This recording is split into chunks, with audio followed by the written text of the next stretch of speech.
Selamat sejahtera semua. Perkenalkan, nama saya Chris Dickerson anak Thomas yang memegang kad matrik bernombor C20A0958 dari Fakulti Teknologi Kreatif dan Warisan Universiti Malaysia Kelantan. Hari ini saya akan membentangkan seni halus buat kumbuk dari subjek CFT 1032, reka bentuk seni tradisional.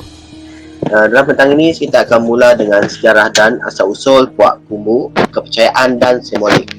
Okey, dalam sejarah ni saya akan menceritakan melalui gambar-gambar. Okey, sejarah dalam penghasilan puak kumbuk hanya boleh kita kenang melalui tradisi lisan yang turun-temurun daripada nenek moyang dalam bentuk pantun, pengap, sabak bersanggai, permat, renong dan belian oleh Lamambang. Memandangkan tiada rekod dan wujudnya dokumentasi bertulis mengenai sejarah perkembangan kebudayaan Iban, amat mustahil bagi kita untuk mengesan perkembangan tradisi tekstil ini. Asal-usul dan sejarah penurunan puak kumbuk berkait rapat dengan Petara, iaitu Dewa Iban dahulu. Berdasarkan legenda dan mitos masyarakat Iban, Petara ialah salah seorang yang memiliki kepakaran yang tiada tandingannya dalam menghasilkan pelbagai jenis tenunan puak kumbuk yang memiliki semangat yang amat kuat berasal daripada gelong. Gelong ni adalah maksudnya adalah salah satu tempat di mana para dewa dahulu tinggal. Salah satu legenda yang selalu diceritakan oleh orang dahulu ialah bermula dengan Menggin. Okey, ini Menggin, seorang pemburu Iban yang menembak seekor burung yang cantik, lebih kepada menyumpit seekor burung yang cantik. Ketika dia hendak pergi mengutip hasil buruannya tu tadi, apa yang dia temukan adalah sehelai kain tenunan dan bukan burung hasil daripada sumpitnya tadi. Dia dengan segera mengutipkan tersebut dan menyimpannya kerana sebelum ini dia belum pernah melihat kain yang sedemikian rupa. Tanpa pengetahuan Menggin, kain tersebut ialah merupakan milik Dara Cincin Temaga. Milik Dara Cincin Temaga, iaitu anak sulung pada salah seorang petara ataupun dewa yang bernama Singalang Burung. Dara Cincin Temaga, iaitu anak sulung pada seorang petara bernama Singalang Burung tadi, telah mencari kain tenunannya yang hilang itu ke merata tempat, namun tidak dijumpai. Semasa dia mencari kain tersebut, dia telah nampak kainnya itu ada bersama dengan seorang pemburu, iaitu Menggin. Dara Cincin Temaga telah menyatakan syaratnya kepada Menggin untuk mendapatkan kembali kainnya yang hilang tadi. Tetapi Menggin menyedari kain yang dimaksudkan oleh Dara Cincin Temaga ini tadi ialah sama dengan kain yang dia temui semasa dia mencari buruan di hutan. Sebagai balasannya, sebelum itu Menggin telah memulangkan kain tersebut kepada Dara Cincin Temaga setelah dia mengetahui bahawa kain tersebut adalah milik Dara Cincin Temaga. Sebagai balasannya, Dara Cincin Temaga telah berkahwin dengan Menggin, walaupun menurut cerita dahulu Dara Cincin Temaga telah ada mempunyai seorang suami. Dara Cincin Temaga telah membuat perjanjian dengan Menggin bahawa dia tidak boleh kembali ke alam manusia sehingga suami dia yang pertama itu tadi kembali daripada melakukan tugasan, iaitu ekspedisi ngayau. Perjanjian tersebut wujud oleh kerana Menggin telah menjumpai kain menjumpai puak kumbuk yang dianggap salah satu barang suci. Puak kumbuk ni adalah salah satu barang suci hasil tenunan wanita di alam Petara. Menggin dan Dara Cincin Temaga telah dikurniakan oleh seorang anak lelaki yang diberi nama Seragunting. Diceritakan lagi bahawa Menggin dan anaknya, iaitu Seragunting, telah disuruh Dara Cincin Temaga untuk kembali ke alam manusia sebaik saja suami pertamanya telah kembali apabila setelah sekian lama meninggalkan Dara Cincin Temaga untuk melakukan sesuatu tugasan. Dara Cincin Temaga telah menghadiahkan anaknya sebuah baju burung, iaitu hasil daripada kain tenunannya tadi. Iaitu berasal daripada puak kumu tadilah baju burung tu. Sejak hari itu, baju burung yang dihadiahkan juga telah menjadi contoh kepada para wanita untuk menenun kain puak kumu tersebut dengan rekaan dan motif yang sama. Sebelum tu kain burung itu ada tujuannya untuk menghantar Menggin dan anaknya, iaitu Sera Gunting ke alam manusia dengan cara puak kumu itu dijadikan sebuah kain untuk menerbangkan mereka berdua ke alam manusia. Tujuan masyarakat Iban menenun dengan rekaan dan motif yang sama ialah agar mereka sentiasa dekat dengan petara, iaitu para dewa. Baju burung yang dihasilkan itu tadi ialah hasil daripada tenunan puak kumu bagi menghasilkan sebuah baju. Seterusnya kita akan bergerak pada reka bentuk yang digunakan dalam penghasilan puak kumu.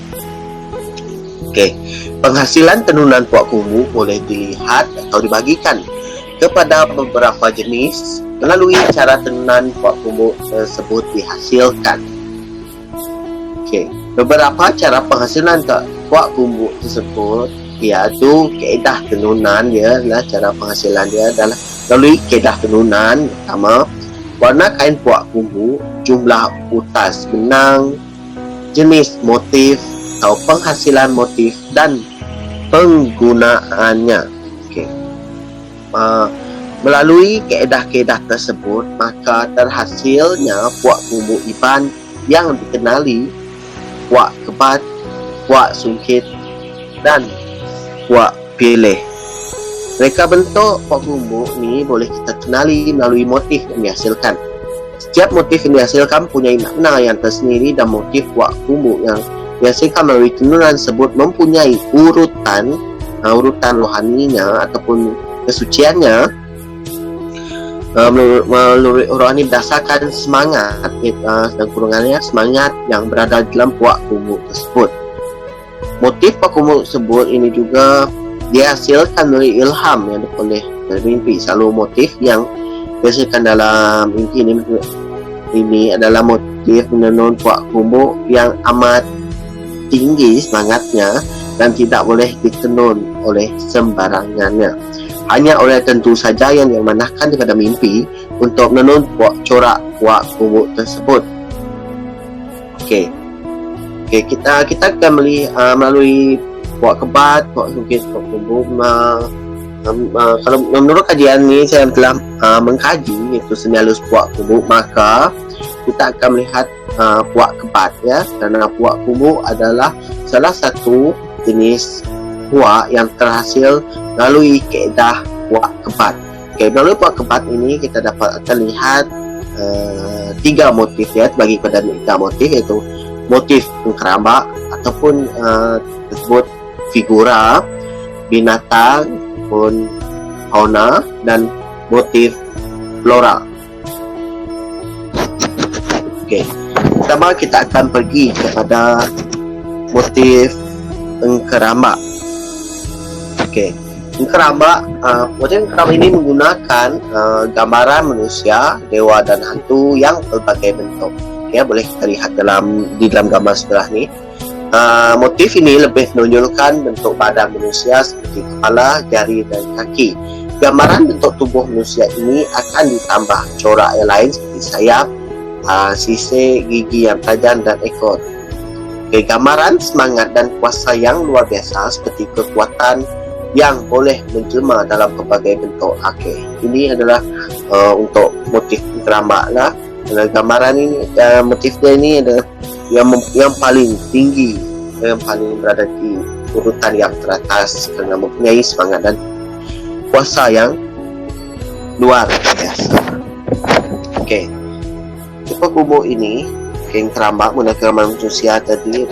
Motif sering kaitan dengan gambaran semangat, kuasa boleh menjelma dalam berbagai bentuk. Motif puak kumu ini, motif kerambak ni menunjukkan antara motif kerambak yang lain ialah contohnya lah, namanya adalah motif perang juga dan motif hantu. Untuk motif ranjunga, ini dah dia diilhamkan oleh orang tua-tua dahulu daripada salah seorang pahlawan Iban yang dengan kejayaannya yang banyak dalam memenggal kepala musuh.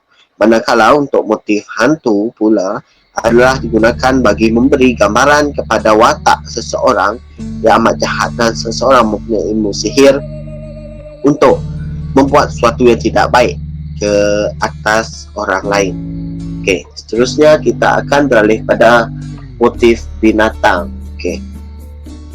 Motif binatang juga sering kita jumpai di mana ia digunakan dalam membuat kain tenunan puak kumbuk bagi menghasilkan berbagai perkara yang berlaku dalam kehidupan seharian orang Iban. Okay.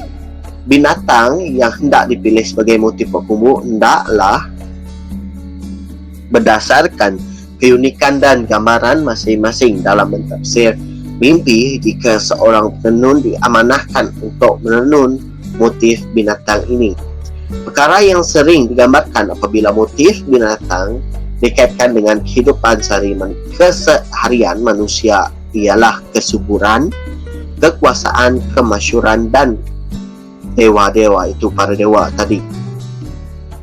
Antara motif binatang yang selalu digunakan dalam penghasilan puak kumbuk ialah motif remau dan harimau.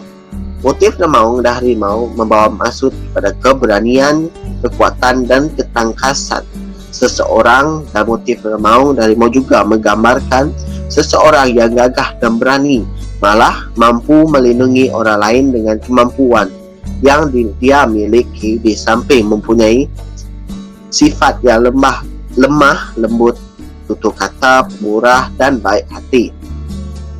Motif binatang ini juga selalu digunakan untuk menenun puak kumbuk, iaitu motif buaya.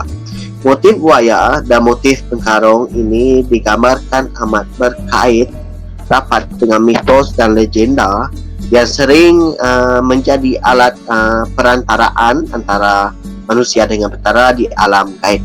Tetapi untuk motif pengkarong ini, jika ditenun pada puak kumbuk, ianya hanya menjadi motif sampingan saja, iaitu ditenun dan diletakkan di bawah ataupun pada bahagian tepi puak kumbuk.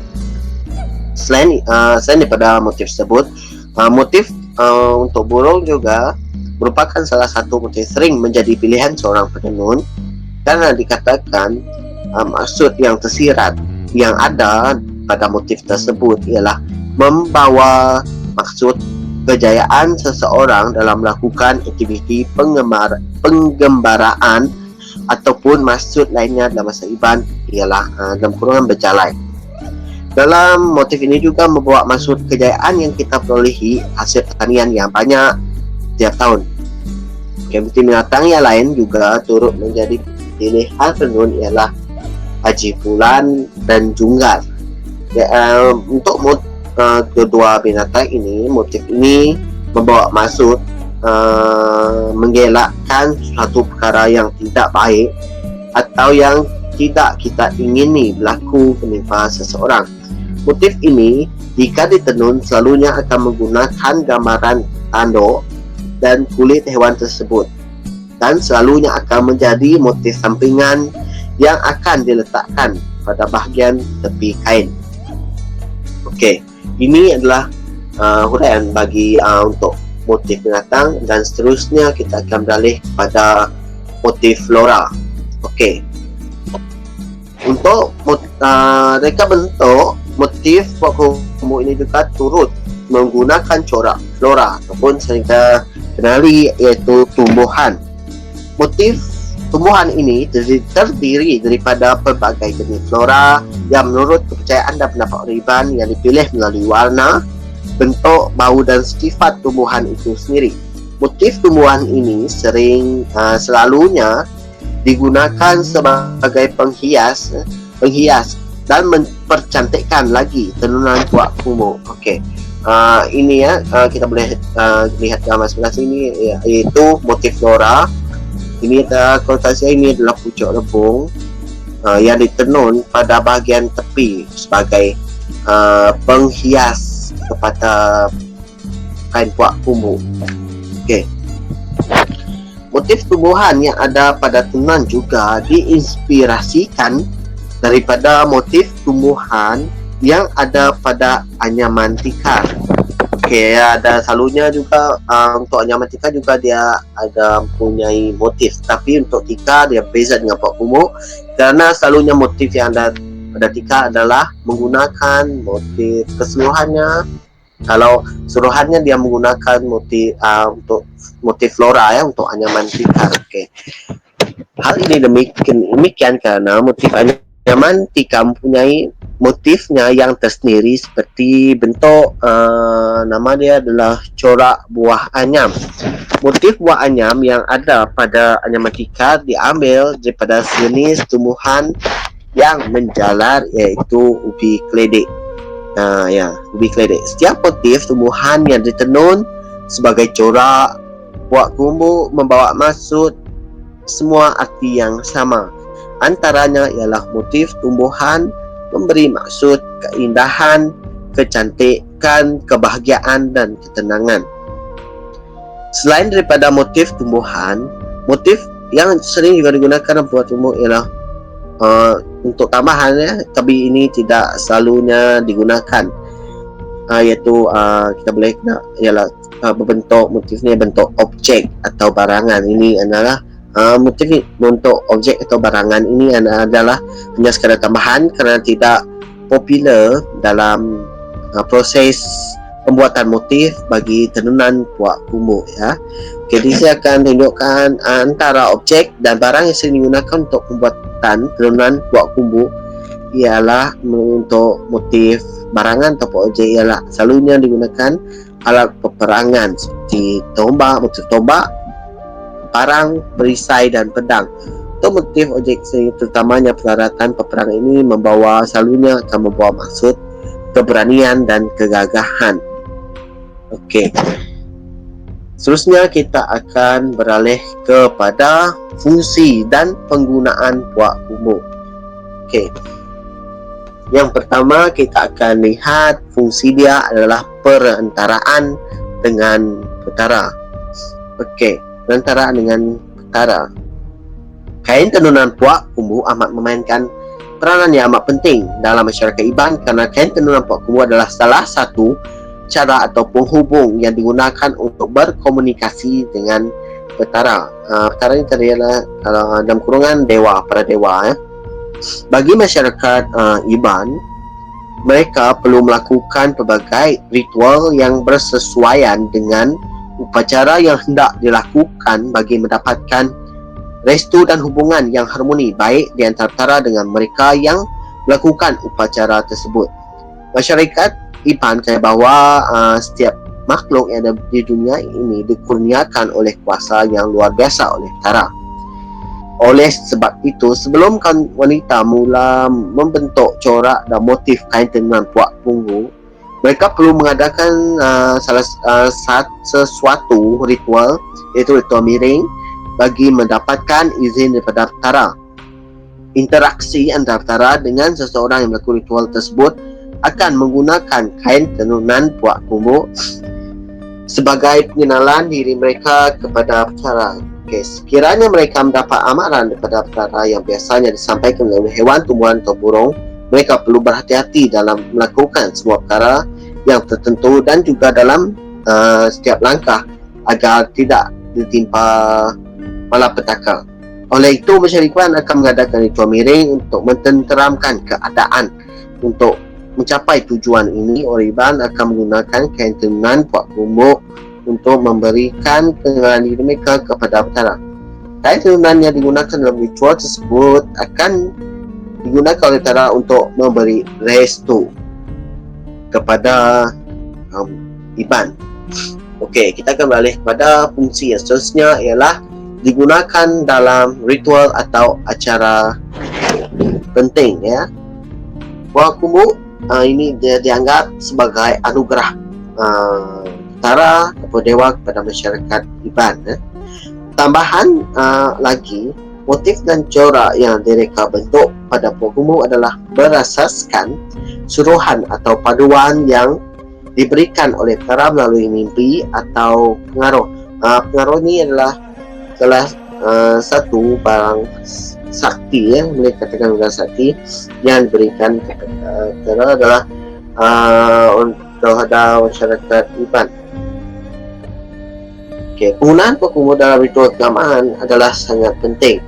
Hal ini demikian kerana Pakumu merupakan salah satu simbol identiti kepada pengenalan diri mereka kepada para dewa yang disembah. Aktiviti pemujaan ini berbentuk ritual, iaitu ritual miring atau gawai. Biasanya masyarakat Iban akan melakukan pemujaan atau memberikan persembahan makanan kepada dalam bentuk piring. Piring adalah satu persembahan makanan, ya, yang dibuat oleh masyarakat Iban bagi disajikan kepada para petara.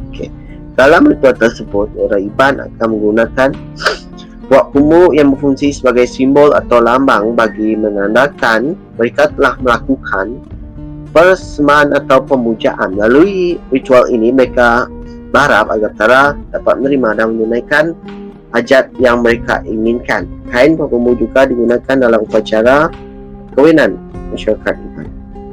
Masa upacara perkahwinan berlangsung, keselamatan nyawa pengantin perempuan adalah amat penting. Oleh hal demikian, dalam perjalanan membawa pengantin perempuan menggunakan jadaran, perempuan akan dipayung dengan menggunakan buah kumu yang dibuat dalam bentuk payung. Hal ini tujuan untuk melindungi keselamatan nyawa pengantin perempuan daripada ancaman semangat jahat. Kita akan pergi kepada fungsi yang terakhir, iaitu simbol status sosial. Dalam masyarakat Iban, bukan semua kaum wanita mempunyai kebolehan semula jadi untuk menenun kain buah kumu, tetapi kemahiran bagi menenun buah kumu haruslah diasah dan dipelajari dengan tekun dari kaum wanita yang lebih tua dan berkebolehan dalam bidang ini. Oleh itu, dalam masyarakat Iban, kaum wanita yang pandai menenun, ngepat dan nyungkit merupakan calon menantu yang terbaik bagi kaum lelaki, terutamanya yang terdiri daripada pahlawan hebat yang datang dari keluarga yang kaya raya. Kebolehan menenun buah kumu ini amat dititik beratkan dalam masyarakat Iban hingga wujud ungkapan yang berbunyi, "Higa Indodara ambil menantu ya ke tahu telepuang kait yang nak tabuk lembah." Ungkapan ini membawa maksud carilah gadis Iban yang memiliki kebolehan yang luar biasa dalam menenun dan banyak menenun buah kumu. Gadis inilah yang layak dijadikan sebagai menantu mereka. Gadis yang punya ketegaran dalam mengepat buah kumu, buah pilih, buah sukit, akan menyebabkan dia menjadi milik keluarga pihak lelaki, ya. Dan dengan terbuktinya kebolehan tersebut dalam bidang tenunan buah kumu, barulah keluarga pihak lelaki akan meminangnya untuk menjadikan sebagai menantu. Di samping itu juga jumlah buah kumu yang dimiliki oleh sesebuah keluarga masyarakat Iban akan menjadi simbol kekayaan keluarga tersebut. Semakin banyak buah kumu yang dimiliki, mereka akan semakin kayalah sebuah keluarga tersebut, ya, dan semakin tinggi status sosial sebuah keluarga tersebut. Oleh itu, bagi kaum wanita yang rajin menenun dan motif yang ditenun pada buah kumu itu akan mencerminkan kedudukan sosial keluarganya. Seterusnya kita akan beralih kepada bahan dan proses pembuatan buah kumu. Di sini kita hasilkan bahan pembuatan akan dibagi kepada dua supaya senang untuk dilihat. Yang pertama, kita akan lihat pada bahan pemprosesan benang. Dalam prosesan benang ini apa yang kita perlukan adalah benang kapas, akar penawar landak, daun mengkudu, halia, kunyit, daun lembak, garam bukit, tepung kanji dan kapur. Untuk bahan penenunan pula, apa yang kita perlukan adalah pertama jengkuan, kayu tebal, lidi panjang, kayu lambungan, kayu karab, beliak, pelayang, kayu rakup, sengkabit, dan pelayang benang. Okey. Kita akan pergi ke ini adalah contoh dia tadi adalah bahan dan peralatan dia tadi ya. Ni dia mengkebai tarum kudu mengkudu dari ke arah bukit Pung Kanji. Okay, ini adalah alat untuk kita menenun di mana tempat ini adalah untuk menenun benang untuk dijadikan sebuah kain puak kumbuk tadi ya. Ini antara bahan dia tadi. Okey, kita akan pergi kepada proses penenunan puak kumbuk. Proses yang pertama adalah memproses benang.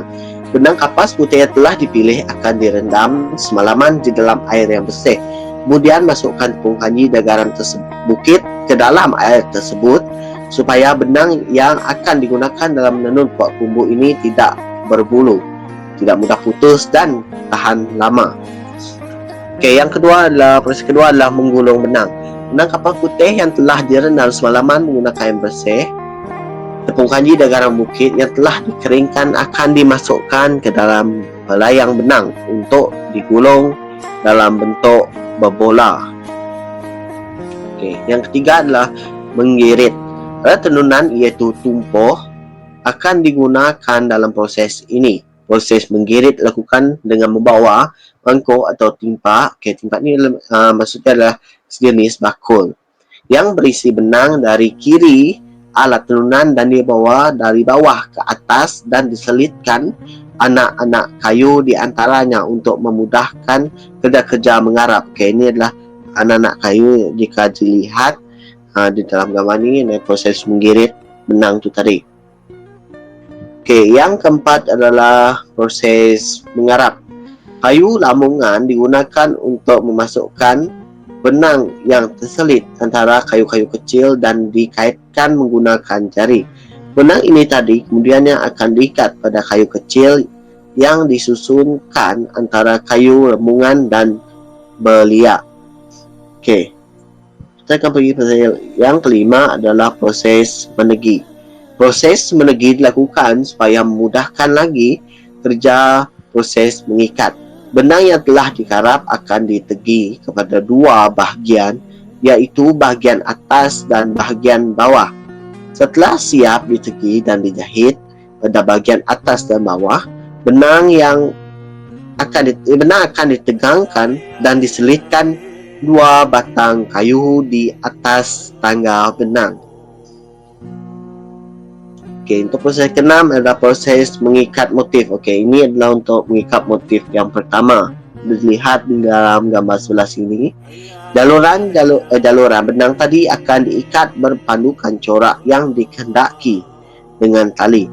Tujuan mengikat ialah supaya ikatan tidak diserap oleh warna apabila melakukan proses pencelupan warna nanti.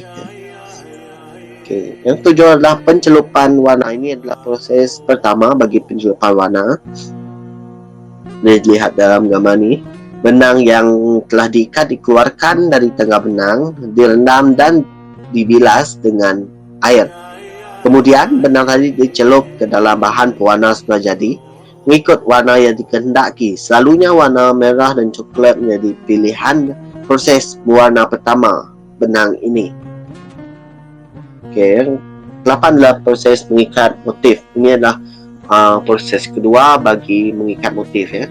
Benang kapas yang telah dikeringkan akan mengalami proses mengikat kali kedua, tetapi ikatan pertama tadi dibiarkan dan tidak dibuka. Cuma pada ikatan benang kapas ditambah untuk tujuan mencelup warna yang kedua nanti. Okey. 9 adalah proses mencelup warna. Ini adalah proses kedua. Selepas mengikat motif kali kedua yang selesai, proses pencelupan warna yang kedua akan dilakukan. Proses warna yang kedua kalinya dilakukan bagi mendapatkan warna kain pokok lebih menyerlah, iaitu lebih terang dan warnanya tahan lama. Proses pencelupan warna yang kedua adalah sama dengan proses pencelupan warna yang pertama itu tadi. Okey, ini adalah sedang membuat pewarna untuk bagi pencelupan benang ini untuk dilakukan pencelupan yang kedua. Okey, yang 10 kita akan beralih pada proses, iaitu proses menenun puak humuk. Okey, setelah melakukan berbagai proses tadi, saya nak pergi proses penenunan buah kumuk. Okey, benang kapas yang telah dibuka ikatannya akan dimasukkan pada alat tenunan. Bagian atas benang dimasukkan pada kayu rakup dan bagian bawah akan disusupkan pada kayu panjang sebelum diikat pada bahagian bawah alat tenunan dan ditarik sehingga menjadi tegang. Bahagian bawah ini akan disambungkan dengan sengkabit, iaitu alas belakang, dekat belakang ini semasa menenun. Kemudiannya benang yang dilancarkan dengan jengkauan akan dipangkah oleh benang kapas untuk dijadikan buah kumuk. Okey, ini adalah benang pemangkas tu tadi untuk sebelum menenun. Okey, sekian, terima kasih. Okey, tamat sudah bentangan saya bagi topik seni halus buah kumuk. Okey, sekian, terima kasih.